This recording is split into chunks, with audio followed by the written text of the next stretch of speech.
بسم الله الرحمن الرحيم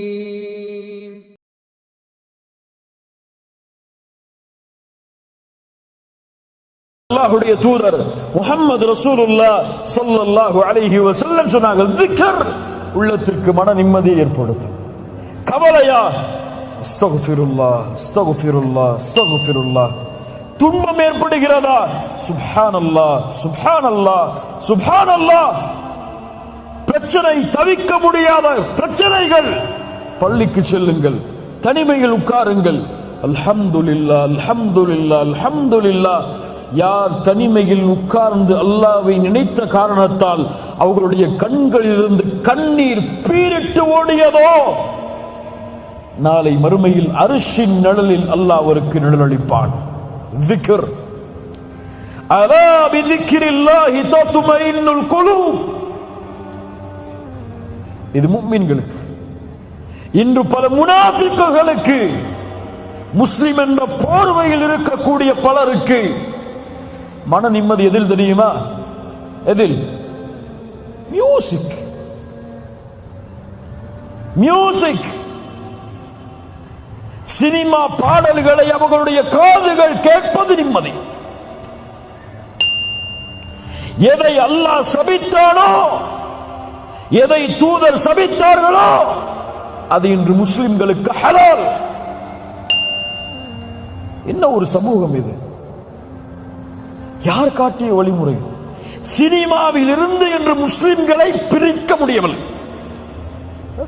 cinema பாடல்கள் கேட்காத முஸ்லிம் இல்ல. மாஷா அல்லாஹ், இன்னைக்கு மொபைல் எடுத்து பாருங்க, இங்க இருக்கிறவங்க கையை தொட்டு பாருங்க, என் மொபைல்ல சினிமா பாடல் இல்ல அப்படின்னு எத்தனை பேர் சொல்ல முடியுங்க? சொல்லுங்க, யோசிச்சு பாருங்க. அங்க ஆன்டி வைரஸ்க்கு குரானை பயன்படுத்திப்பாங்க. எதுக்கு? போன் கிடக்கூடாது இல்ல, பரக்கத்து இருக்கிற போன்ல, அதுக்கு குர்ஆன் வேணுமா இருக்கு? லா இலாஹ இல்லல்லாஹ். இரவில் தூங்கும் பொழுது மியூசிக்கை கேட்டுவிட்டு உறங்குகிறான். தூக்கம் அப்போதான் வருது அவனுக்கு. சுப்ஹானல்லாஹ் என்ன வரல, அல்ஹம்துலில்லாஹ் என்ன வரல, அல்லாஹ் அக்பர் என்ன வரல.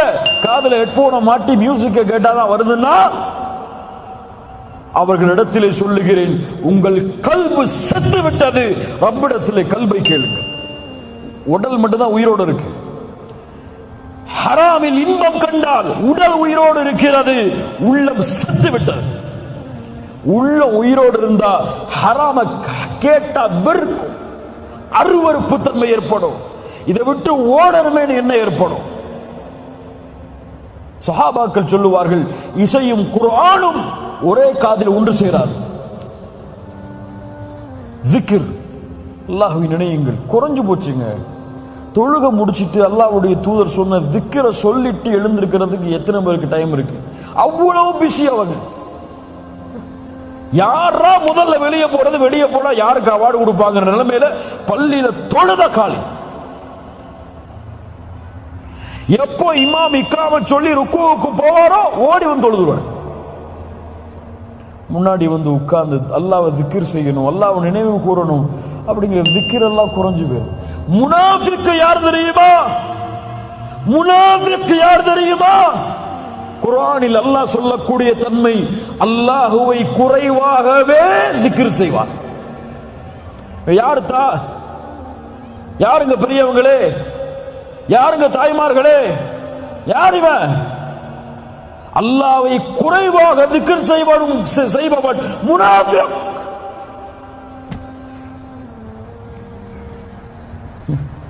இங்க சுப்ஹானல்லாஹ் அல்ஹம்துலில்லாஹ் அல்லாஹு அக்பர் லா இலாஹ இல்லா அன்த சுப்ஹானக இன்னி குன்து மினல் ஸாலிமீன் ஹஸ்புனல்லாஹு நிஅமல் வகீல் சுப்ஹானல்லாஹி வ பிஹம்திஹி அதத ஹல்கிஹி வ ரிதா நஃப்ஸிஹி வ ஸீனத அர்ஷிஹி வ மிதாத கலிமாத்திஹி. உள்ளம் அப்படியே உயிர்ப்பிக்கும் ஈமானோடு கூறினார். கல்பு அப்படியே குதிச்சு எழும், கவலைகள் ஓடும். உள்ளத்தோடு சொன்னால் நமக்கு திக்ர் எல்லாம் நமக்கு வந்து பரக்கத்துக்கு. எதுக்கு பரக்கத்? சுப்ஹானல்லாஹ் என்ன அர்த்தம் தெரியாது. ஆனா சுப்ஹானல்லாஹ் சுப்ஹானல்லாஹ் சுப்ஹானல்லாஹ் தஸ்பீஹ் பண்ணி ஊட்டிக்கிட்டே இருப்பாரு. கையில ஒரு மிஷின் வச்சு தட்டிக்கிட்டே இருப்பாரு. எவ்வளவு சொன்னீங்க? 1000 முறை 2000 முறை. என்னத்த அர்த்தம் தெரியாது. அல்ஹம்துலில்லாஹ் என்ன அர்த்தம் தெரியாது. இத்தனை வருஷம் தொழுறீங்கல்ல, சமி அல்லாஹு லிமன் ஹமிதா என்ன அர்த்தம்? சமி அல்லாஹு லிமன் ஹமிதா என்ன அர்த்தம்? இந்த கூட்டத்தில் எழுப்பி கேட்டா 190 பேருக்கு தெரியாது. இல்ல மாஷா அல்லாஹ், அல்லாஹ் பாதுகாத்தவர்களை தவிர. ஏன் ஆர்வம் இல்லைங்க. கல்பு ஒன்று சேரல, கல்பு அமைதி கிடைக்கல, கல்புக்கு நிம்மதி கிடைக்கல. சமி அல்லாஹு லிமன் ஹமிதா, புகழப்படுவதை அல்லாஹ் செவியேற்கிறான் என்று இமாம் சொல்லும் பொழுது, அப்படியா அல்லாஹ்வை புகழ வேண்டும். ரப்பனா லக்கல் ஹம்த். கல்பு அப்படியே சாந்தி அடையும்.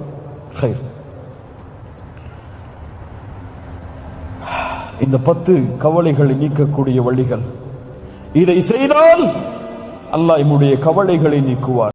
உண்மையில் இந்த சூறாவை ஒருவர் புரிந்தால், அல்லாஹ்வுடைய தூதருக்கு இறங்கிய அந்த செய்தியை புரிந்தால், உண்மையில் அவர் கவலையில் இருந்தால் விடுபட்டு விடுவார், மகிழ்ச்சியாகி விடுவார். உண்மையில் புரிந்தார். கவலையில் வாடக்கூடிய அல்லாஹ்வுடைய தூதர் முஹம்மது ரசூலுல்லாஹ் ஸல்லல்லாஹு அலைஹி வஸல்லம் அவர்களை அந்த நிலையிலிருந்து மீட்டு வருவதற்காக, அவர்களுக்கு சிறந்த ஆலோசனைகளையும் சிறந்த அறிவுரைகளையும் கூறுவதற்காக அல்லாஹ் ரப்புல் ஆலமீன் குர்ஆனுடைய ஒரு சூறாவை இறக்குகிறார். ரசூலுல்லாஹி ஸல்லல்லாஹு அலைஹி வஸல்லம் அவர்கள் ஒரு முறை தங்களுடைய தலையை தாழ்த்தி இருக்கிறார்கள். முஸ்லிம் ரஹிமஹுல்லாஹ் அறிவிக்கிறார்கள், அனஸ் இப்னு மாலிக் அவர்கள் வாயிலாக தலையை தாழ்த்தி இருக்கிறார்கள். திடீரென்று அல்லாஹ்வுடைய தூதர் ஸல்லல்லாஹு அலைஹி வஸல்லம் சிரிக்கிறார்கள். இந்த நேரம் குழந்தை மரணித்த அந்த காலகட்டம், முகத்தை தாழ்த்தியிருந்த அல்லாஹ்வுடைய தூதர் நிமிர்ந்ததும் சிரிக்க ஆரம்பிக்கிறார்கள். சஹாபாக்கள் கேட்டார்கள், அல்லாஹ்வுடைய தூதரை நீங்கள் ஏன் சிரித்தீர்கள்? அல்லாஹ்வுடைய தூதருடைய கவலையை நீக்கிய ஒரு விஷயம் நடந்திருக்கிறது அங்கு. உண்மையில் இந்த சூறாவை ஒருவர் புரிந்தால், அல்லாஹ்வுடைய தூதருக்கு இறங்கிய அந்த செய்தியை புரிந்தால், உண்மையில் அவர் கவலையில் இருந்தால் விடுபட்டு விடுவார், மகிழ்ச்சியாகி விடுவார். உண்மையில் புரிந்தார். அப்படி அழகிய வசனங்களை கொண்ட ஒரு சூரா, குர்ஆனிலேயே சிறிய சூரா, குர்ஆனிலேயே சிறிய சூரா, பெரிய விளக்கங்கள் அல்ல, பெரிய வசனங்களை கொண்டதல்ல, பெரிய அறிவுரைகளை கொண்டதல்ல. அவர்களுடைய கவலைகளை முற்றிலுமாக நீக்கக்கூடிய 3 வசனம் தான். 3 சூறாக்களை உடைய குர்ஆனுடைய சூறாக்கள் எதுவெல்லாம்? 3 வசனங்களை உடைய சூரத்துல் அஸ்ர், சூரத்துல் கௌசர், சூரத்துன் நஸ்ர், இதா ஜாஅ நஸ்ருல்லாஹி வல் ஃபத்ஹ். அதில் ஒரு சூரா சூரத்துல் கௌசர். எல்லாரும் தொழுகையில் அடிக்கடி ஓதக்கூடிய சூரா. ஒரு நம்முடைய சமூகத்திலே குர்ஆனை ஓத தெரியாதவருக்கு கூட இந்த சூரா தெரியும். எல்லா தொழுகையிலும் சிறிய சூரா என்று ஓதினால் இதைத்தான் ஓதுவோம், குல் ஹுவல்லாஹு அஹத் அல்லது இன்னா அத்தைனாக்கல் கௌசர். இப்படிப்பட்ட ஒரு சூரா அல்லாஹ்வுடைய தூதருக்கு இறங்குகிறது, அவர்களுடைய கவலையை நீக்குவதற்காக. இன்ஷா அல்லாஹ் இந்த வகுப்பு இந்த சூராவை பற்றி தான்.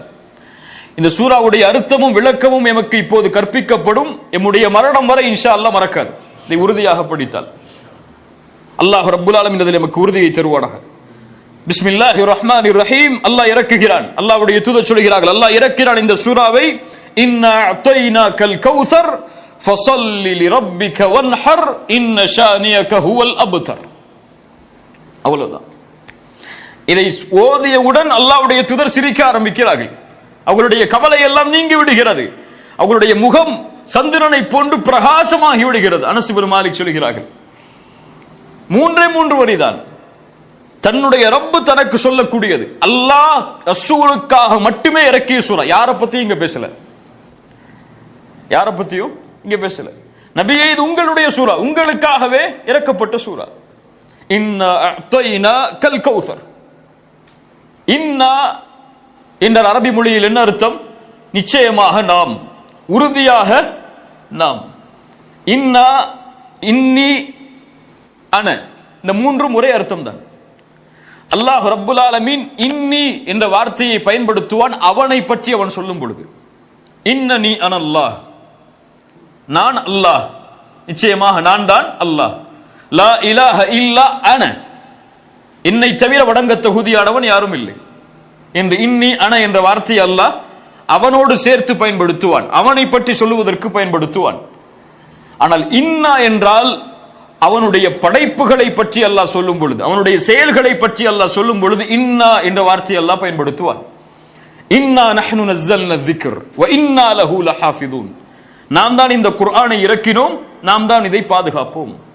இன்னா அன்ஸல்னாஹு ஃபீ லைலத்தில் கத்ர். இதை நாம் லைலத்துல் கத்ருடைய இரவில் இறக்கினோம். இப்படி குர்ஆனிலே அல்லாஹ் அவனுடைய செயல்களை பற்றி சொல்லுவதற்கு இன்னா என்ற வார்த்தையை அல்லாஹ் பயன்படுத்துவான். இன்னா நூனுல் அஸமா. அல்லாஹ் இங்கே பயன்படுத்தக்கூடிய இந்த நூன் நாம் என்றால் யாரை அல்லாஹ் சொல்கிறான்? அவன் ஒருவன் தானே. யாரை அல்லாஹ் சொல்கிறான்? அவனைத்தான் அல்லாஹ் சொல்கிறான். ஆனால் நாம் என்ற வார்த்தையை அல்லாஹ் பயன்படுத்துவது இதற்காக, மகத்துவத்திற்காக. நாம் என்ற ஒரு மகத்துவத்தை அல்லாஹ் வெளிப்படுத்துவதற்காக அல்லாஹ் இன்னா என்ற வார்த்தையை அல்லாஹ் இங்கே பயன்படுத்துகிறான். இன்னா அஅதைனா கல் கௌசர். அஅதைனாக ஆதா என்றாலும் அஅதா என்றாலும் ஒரே அர்த்தம் தான். ஆதா அலிஃப் தா, ஆதா என்றாலும் அஅதா என்றாலும் அரபியில் ஒரே அர்த்தம் தான். அது தா, இது தா. ஆதா அஅதா. ஆனால் அல்லாஹ் ரப்புல் ஆலமீன் இங்கே பயன்படுத்தக்கூடிய அஅதா கொஞ்சம் வித்தியாசமானது. ஆதா என்றால் பொதுவாக அல்லாஹ் கொடுக்கக்கூடியது. வ ஆதாக்கும் மின் குல்லி மா சஅல்துமு. நீங்கள் கேட்டதை எல்லாம் அல்லாஹ் ரப்புல் ஆலமீன் கொடுத்திருக்கிறான். வ ஆதாக்கும். அல்லாஹ் பொதுவாக எல்லா அருட்கொடைகளையும் சொல்லுவதற்கு ஆதாக்கும் என்று சொல்லுவான். ஒரு விசேஷமாக ஒன்றை அல்லாஹ் உங்களுக்கு கொடுப்பதற்கு அஅதா என்று அல்லாஹ் சொல்லுவான். அஅதைனாக. நபியே நாம் உமக்கு கொடுத்திருக்கிறோம். கொடுத்தவன் யார்? எல்லாவற்றையும் அல்லாஹ் தான். எம்மிடத்தில் இருக்கக்கூடிய எதுவும் எமக்கு சொந்தமானது கிடையாது. எல்லாம் அல்லாஹ்வுக்குரியது தான். எமக்கு அல்லாஹ் ஒரு குழந்தையை கொடுத்தாலும் அது யாருடையது தான்? அல்லாஹ்வுடையது தான். அல்லாஹ் எமக்கு பெற்றோர்களை கொடுத்திருந்தாலும் அதுவும் யார் கொடுத்தது தான்? அல்லாஹ் கொடுத்தது தான். அவன் ஆடவில்லை என்றால் கொடுத்திருக்க மாட்டான். அப்படியே இல்லையா? இயற்கையாக அமைந்தது இல்லையே. இயற்கையாக அமைந்தால் எல்லோருக்கும் அமையும். அல்லாஹ் ஒருவருக்கு கொடுத்து ஒருவருக்கு கொடுக்கவில்லை என்றால் அது அல்லாஹ்வுடைய நாட்டம். உங்களுடைய நிஅமத்தில் எதை நீங்கள் கணக்கிட்டாலும் அது வமா பிக்கும் மின் நிஅமத்தின் ஃபமின் அல்லாஹ். அது அல்லாஹ்விடமிருந்து வந்ததுதான். அஅதைனாக. அல்லாஹ் உங்களுக்கு விசேஷமாக ஒன்றை கொடுத்திருக்கிறான். அது என்ன? அல் கௌசர். அல் கௌசர் என்றால் கசுர், கசீர். எல்லாருக்கும் தெரியும் என்ன அர்த்தம்? கசீர், அதிகமானது. இன்னா அஅதைனாக அல் கசீர். அதிகமானவற்றை உங்களுக்கு நாங்கள் கொடுத்திருக்கிறோம். மொழி ரீதியான மொழிபெயர்ப்பு இதுதான். இன்னா அஅதைனாக அல் கௌசர். அதிகமானவற்றை. அந்த அல் கசீர் என்றாலும் அதிகம் தான், அல் கௌசர் என்றாலும் அதிகம் தான். அல் கசீருக்கும் கௌசருக்கும் என்ன வித்தியாசம்? அல் கௌசர் அதிகத்திலும் அதிகம். அதிகம் உருவாகக்கூடிய சோர்ஸ் அது. அதிகம் அதிகமாகிக் கொண்டே இருக்கும். அதை அளவிடவே முடியாது, கணக்கிடவே முடியாது. அப்படிப்பட்ட அதிகமானவற்றை உங்களுக்கு நாம் கொடுத்திருக்கிறோம். இப்னு அப்பாஸ் ரலியல்லாஹு அன்ஹு சொன்னார்கள், அல் கௌசர் என்றால் அல் கைருல் கசீர். மொழி ரீதியான அர்த்தம் அதிகமான நலவுகள். அல்லாஹ் என்ன ரசூலுக்கு அதிகமான நலவுகளை கொடுத்தான்? நபியே உங்களுக்கு இந்த தீனை கொடுத்திருக்கிறோம். எத்துணை நபிமார்கள் சுமந்து வந்த தீன் அது. இப்ராஹிமின் தீன் அது. அல்லாஹ்வுடைய தூதருடைய பணியின் நோக்கம் என்ன? நபியை நீங்கள் அனுப்பப்பட்டது நோக்கம் என்ன? இப்ராஹிமுடைய தீனை முழுமைப்படுத்துவது. இப்ராஹிம் தொடங்கி வைத்த அந்த தீனை, மறுபடியும் புதுப்பித்த அந்த தீனை முடிப்பதுதான். வஅத்மம்து அலைக்கும் நிஅமதி. அதை பூர்த்தி செய்கிறோம். அல்லாஹ் அந்த அருளை கொடுத்திருக்கிறான். நபிமார்களுடைய வரிசையில் பிறக்கக்கூடிய, வம்சத்தில் பிறக்கக்கூடிய வாய்ப்பை அல்லாஹ் கொடுத்திருக்கிறான் முஹம்மது ரசூலுக்கு ஸல்லல்லாஹு அலைஹி வஸல்லம். குர்ஆன் பல பல அர்த்தங்களை, பல சிந்தனைகளை உருவாக்கக்கூடிய வசனங்கள், வார்த்தைகள். அவர்களுக்கு ஒரு வார்த்தை பேசினால் பல அர்த்தங்கள் அதில் உள்ளடக்கப்படும். அதிகமான நபித்தோழர்கள், சந்ததியில் பெரும்பான்மையான எண்ணிக்கையுடைய உம்மா. புகழில் வரஃபஅனா லக திக்ரக்.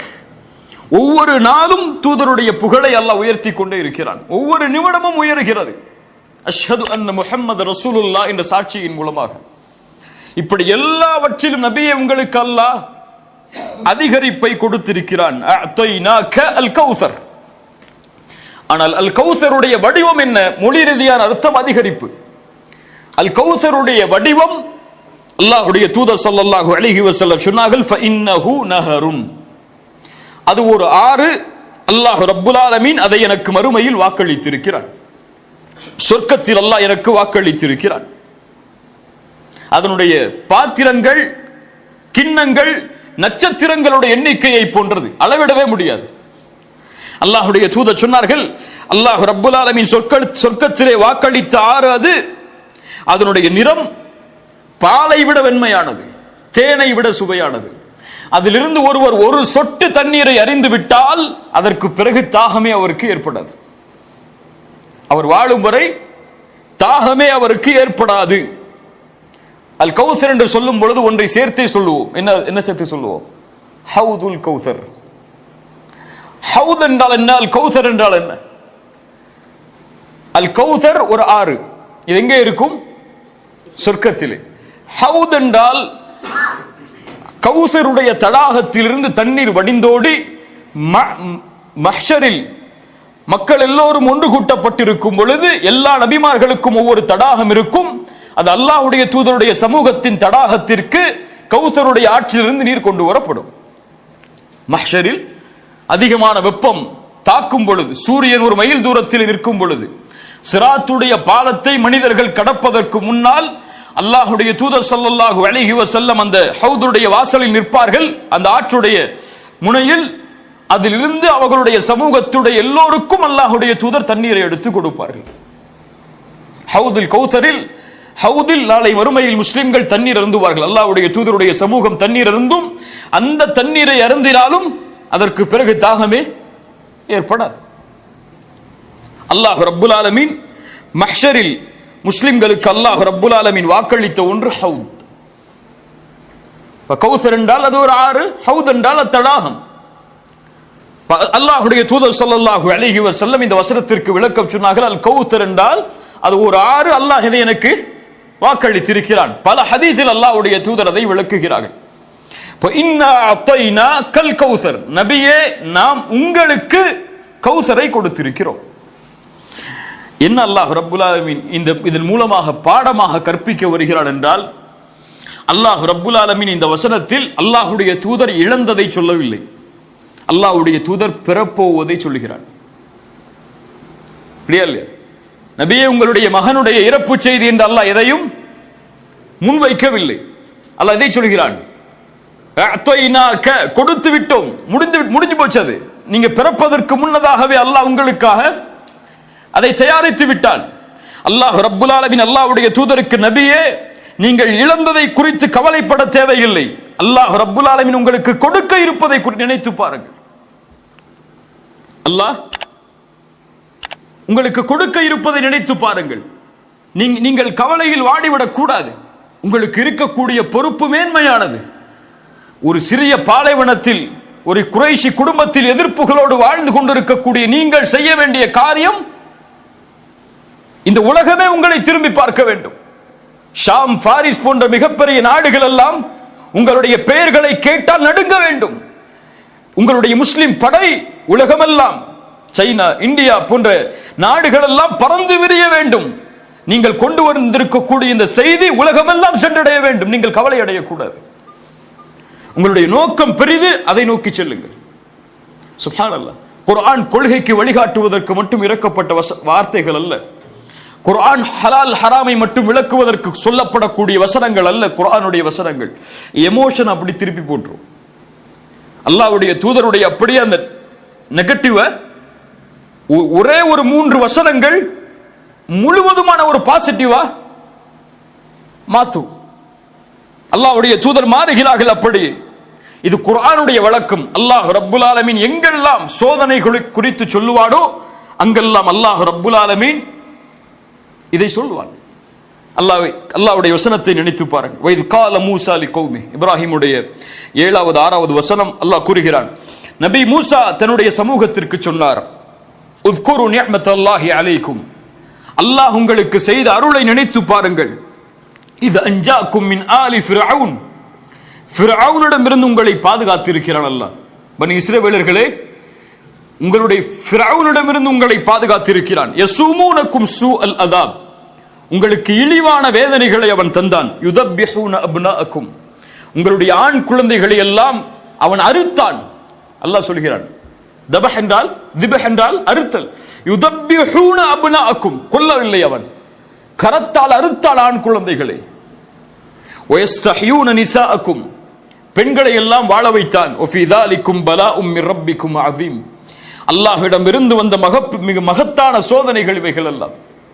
ஆனால் வஇன் தஅذன ரப்புக்கும் லஇன் ஷகர்தும் லஅஸீதன்னக்கும், அல்லாஹ் உங்களுக்கு மேலும் செய்த கட்டளையை, நினைவுறுத்தலை, மூசா நபியை நீங்கள் சொல்லுங்கள், லஇன் ஷகர்தும் லஅஸீதன்னக்கும். அல்லாஹ் அங்கே என்ன சொல்கிறான்? சோதனைகளை சொல்கிறான். அல்லாஹ் என்ன சொல்லி இருக்க வேண்டும்? லஇன் ஸபர்தும், நீங்கள் பொறுமையோடு இருந்திருந்தால் என்று சொல்லி இருக்கணும். அல்லாஹ் இந்த சோதனைகளை என்ன செஞ்சிருக்கணும்? நீங்க பொறுமையை கையாண்டு இருந்தால் அல்லாஹ் அதை நீக்கி இருப்பான் என்று சொல்லலாம். அல்லாஹ் என்ன சொல்கிறான்? லஇன் ஷகர்தும் லஅஸீதன்னக்கும். இதில் எப்படி நன்றி செலுத்துறது? ஆண் குழந்தைகள் தன்னுடைய சமூகத்தில் இறந்ததற்கு எப்படி அல்லாஹ்விற்கு நன்றி செலுத்துவது? லஇன் ஷகர்தும் என்றால் அதை விடுங்கள். நீங்கள் அல்லாஹ் ரப்புல் ஆலமீன் உங்களிடமிருந்து எடுத்ததை விடுங்கள். அல்லாஹ் உங்களுக்கு கொடுத்திருப்பதை நினைத்து பாருங்கள். என்ன அல்லாஹ் கொடுத்திருக்கானோ அதை நினைத்து பார். எதை அல்லாஹ் ரப்புல் ஆலமீன் உன்னிடத்திலிருந்து எடுத்து விட்டானோ அதை மறந்து விடு. அல்லாஹ் ஒரு சோதனையை கொடுத்து உன்னை நீக்கி இருந்தால் அல்லாஹ் அதற்கு பதிலாகவோ அல்லது அதற்கு மாற்றமாகவோ அது இல்லாமலோ கொடுத்திருக்கக்கூடிய அருட்கொடைகள் ஏராளம். உங்களுக்கு அல்லாஹ் இந்த பூமியில் செல்வந்தவனாக வாழ்வதற்கு வாய்ப்பு கொடுக்கவில்லையா? சுகமோடு வாழ்வதற்கு அல்லாஹ் வாய்ப்பு கொடுத்திருக்கிறானா? அதை பாருங்கள். எத்தனையோ செல்வந்தவர்கள் தங்களுடைய செல்வத்தை எல்லாம் நோயில் அழித்துக் கொண்டிருக்கும் பொழுது உண்மையல்ல? அல்லாஹ் ரப்புல் ஆலமீன் உங்களுக்கு கல்வியில் முன்னேறுவதற்கு வாய்ப்பு கொடுக்கவில்லையா? உங்களுக்கு அல்லாஹ் வாழ்வாதாரத்தை கொடுத்திருக்கிறானா? எத்தனையோ படித்தவர்கள் வாழ்வாதாரம் இல்லாமல் இருக்கிறார்கள். இப்படி அல்லாஹ் எதை உங்களுக்கு கொடுக்கவில்லையோ அதை நோக்கியே செல்லாதீர்கள். அல்லாஹ் எதை கொடுத்திருக்கிறானோ, எது உங்களிடத்தில் இருக்கிறதோ அதை நினைத்துக் கொண்டு திருப்தி அடையுங்கள். நீங்கள் மிகப்பெரிய பணக்காரனாக இந்த பூமியில் வாழலாம்.